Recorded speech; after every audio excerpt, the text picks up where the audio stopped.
People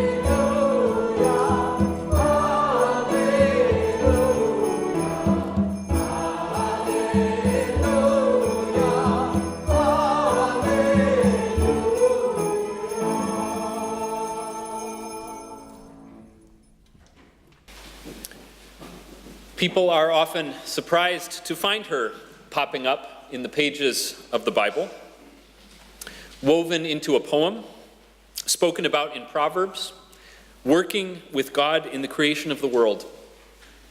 We often forget that she's there, but she is, radiant and unfading.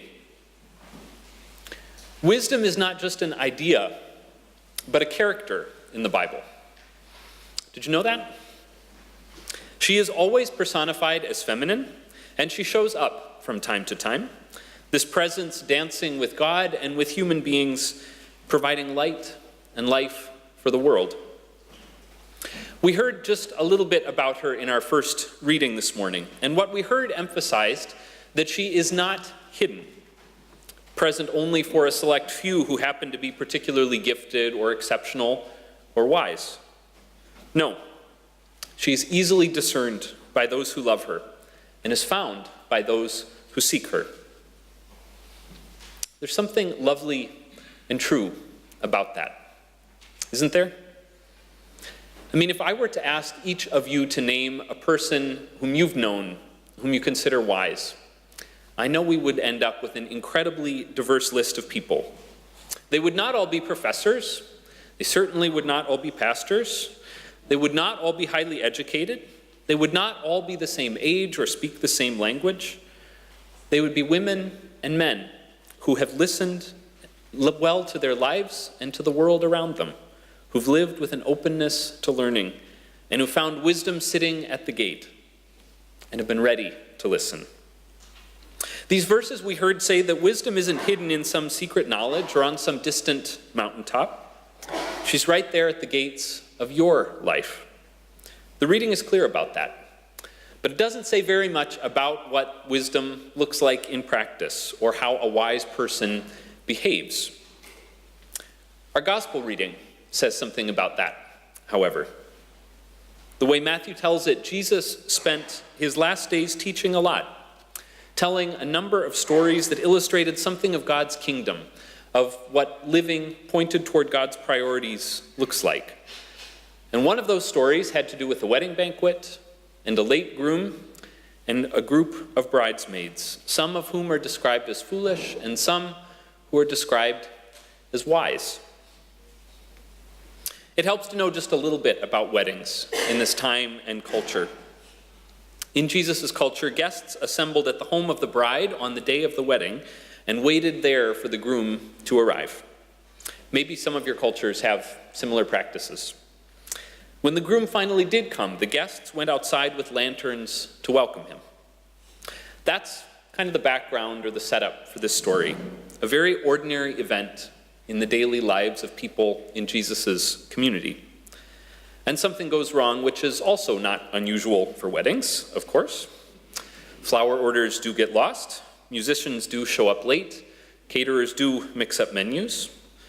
In the story Jesus tells, the groom is delayed. Who knows why? Maybe the tuxedo rental place was busy.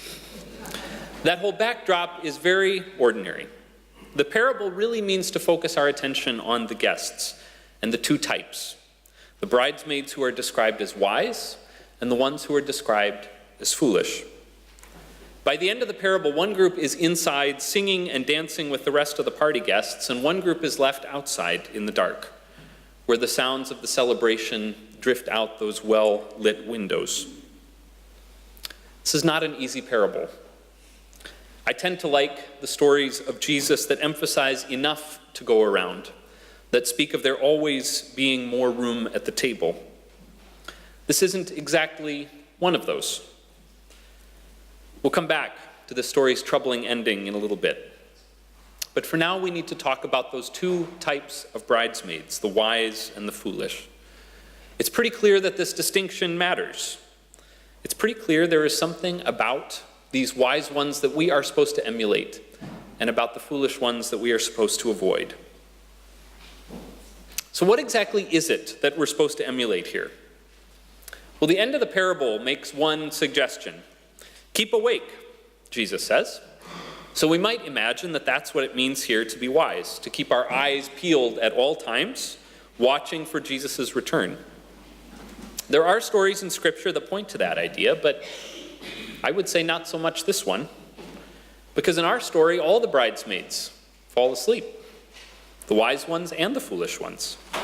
No one is vigilant all the time here. No one stays awake all night. They all grow drowsy, they all fall asleep, even the wise. So being awake all the time can't mean what this story has in mind by wise. We might think this story, because this story is about a groom who is delayed, that being wise then must mean being really patient. Again, you can find passages in Scripture that would point to that, but the story doesn't really do that either. Nobody here seems to be particularly patient or impatient. Nobody's grumbling about the long wait. They're all in the same boat, all hanging out, waiting for the celebration, getting drowsy, and falling asleep. There are lots of different pious things we might imagine set those wise bridesmaids apart from the foolish ones, but the way Jesus tells the story, there is really only one difference. The wise bring extra oil for their lamps. They may not be especially patient or superhumanly vigilant or extra cheerful. They are just prepared for a long night before the party gets started. I am not sure exactly what that means, but I heard a story this past week that gives me one idea. The New York City Marathon took place 1 week ago today, on November 5th. It's the largest marathon in the world each year, with something like 60,000 people running. Winning this race is a big deal, as you might imagine, but the feature that I saw was not about the winners. It was about the people who came in last out of 60,000, and the people there who were waiting to welcome them. On the day of the race, the first group of runners starts at about 8 a.m. Second group starts an hour later, up until 11, when the last group gets going. And at 7:30 p.m., the organizers finally turn off the race clock and stop taking records of finishers. They figure by that point, they've given plenty of chance for people to finish. Everybody who's really a competitor is done. But there are always still people plugging away at that hour. And that is when this particular group of volunteers who call themselves Project Finish show up. They are there to cheer on the stragglers, the last ones still huffing their way through the course 9 or 10 hours after they began. When the first runners crossed the finish line hours and hours ago, it was still morning, and the streets were packed with people cheering and snapping photos of the graceful athletes crossing the finish. But by 7:30, it's dark, and the crowds have disappeared, but the scenes at the finish line are beautiful. Because the people still running at this time of night are not in this to win. They're just trying to make it to the end.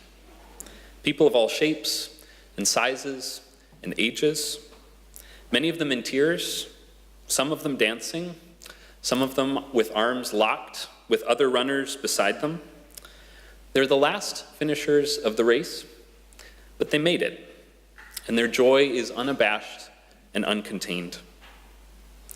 These Project Finish people are there at the home stretch, cheering into megaphones and receiving the runners after they pass the finish line after 9 or 10 hours. They stay late into the night until no one is left on the course. And I saw one of these last finishers of the race interviewed just after she crossed. This is what she said. Usually when you come in as late as we do, and you know you're last or close to last, there's no one. Sometimes there isn't even a finish line left. The fact that people came out and stayed out for us, for the people who were last, it's amazing. There's something about that whole scene that feels like a beautiful picture of the spiritual life to me. I bristle at calling the Christian life a race because I don't think it's about winning or medals or crossing some holy finish line ahead of other people. But it is about finishing. It is about digging in for the long haul and continuing to put one foot in front of the other, even when you feel discouraged. It is about training and conditioning and practicing, not so you can win, but so you can keep going, even if very slowly, for the long road ahead.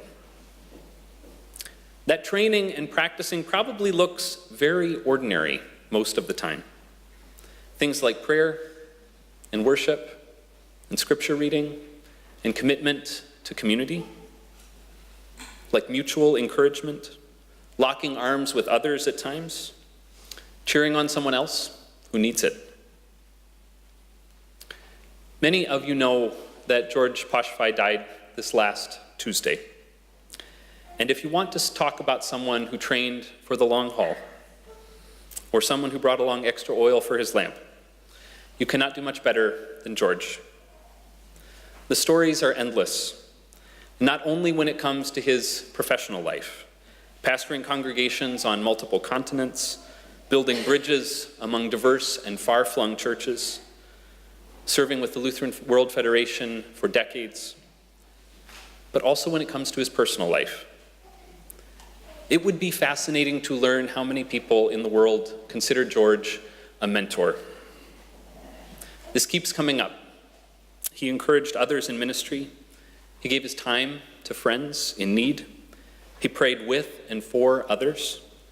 He and Emiche opened their home to guest after guest. I can't imagine that it was always easy to keep the faith, but he did. He was 96 when he died, and I think it's safe to say he had trained for the long race. He had brought along extra oil for his lamp. For me, that's where this parable goes. That's what wisdom looks like here. It reminds us to keep practicing, to bring along extra fuel for the long night. I'm not really sure what to do with the claim of the wise bridesmaids that they can't share some of the oil with the others. Maybe they're wrong about that. Maybe there would be enough to go around if only they were to open their lamps and share.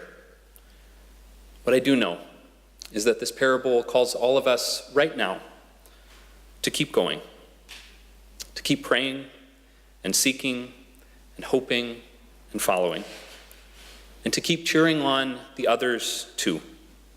All of us on this course together, sometimes limping, sometimes dancing, sometimes practically flying. It's a long way, friends. Let's shed some light for one another. Amen. George's favorite story was, and I think everybody he knew heard it, that when our marriage was going to be, the groom was living in Venezuela, and he wrote with what flight and what airplane he would come. The bride was living in Buenos Aires, and with the pastor who had a car, we went out, and we didn't have a telephone that was luxury in Buenos Aires. We went out to the airport, Cesar, which is quite wide, 1.5 to 2 hours ride. So we went at a time, and he didn't come. The groom didn't come.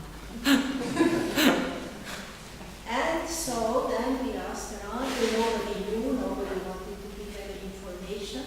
So we went home to Buenos Aires again. Of course, again, no telephone. And George arrived with another flight where they put him on. And the bride was not there. The boy was gone. He loved to see this, tell this story. As I say, everybody knew about it. And so this repeated for the many decades that we were married after all. And I kept